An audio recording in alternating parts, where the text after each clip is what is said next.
अमेरिकेचा भारतावर 26% टेरिफ लावण्याचा निर्णय घेण्यात आलाय। राष्ट्राध्यक्ष डोनाल्ड ट्रम्प यांनी भारतावर रेसिप्रोकल टेरिफ लावण्याची घोषणा केली। अमेरिकेची अर्थव्यवस्था मजबूत करण्यासाठी अमेरिकेच्या माध्यमातून हा निर्णय घेण्यात आलाय।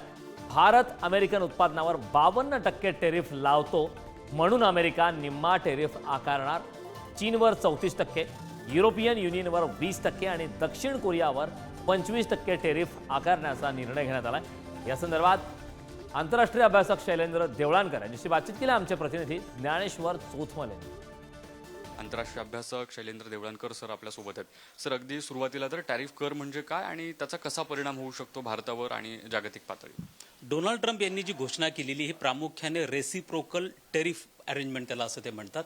म्हणजे ज्या पद्धतीने अमेरिकेच्या ज्या वस्तू भारतात विकल्या जातात त्यावरती भारत जेवढा कर लावतो त्याच्याच प्रमाणामध्ये अमेरिका देखील ज्या भारतीय वस्तू अमेरिकेमध्ये विकल्या जातात त्याच्यावरती कर लावेल। अर्थात त्यांनी अमेरिकेने तेवढा कर लावलेला नाहीये। साधारणतः भारत अमेरिकन वस्तूंवरती 40 ते 52% कर लावतो।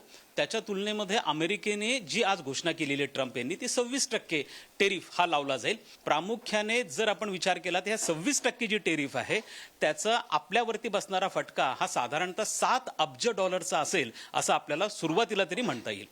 साधारणपणे सामान्य लोकांना याचा काही फायदा तोटा किंवा काय परिणाम जाणवू शकतो? कुठल्या गोष्टी यातून तुम्हाला दिसत आहेत सध्या?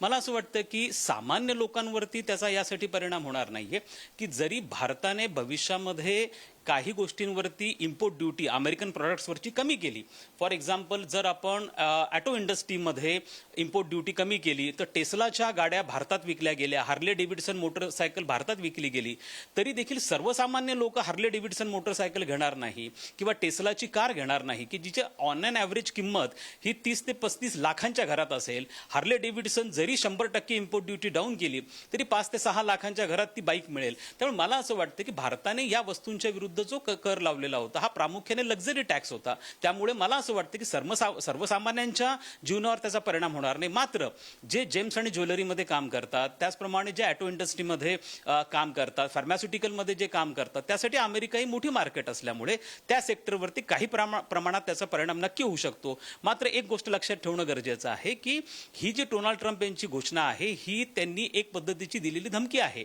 ही प्रत्यक्षात उतरेलच असं अजिबात नाहीये। भारत आणि अमेरिका यांच्यामध्ये चर्चा चालू आहे, कदाचित त्यातनं एखादा मार्ग निघू शकतो। व्हिडिओ जर्नलिस्ट निखिल करंदीकर, ज्ञानेश्वर चौथमल, पुढारी न्यूज, पुणे।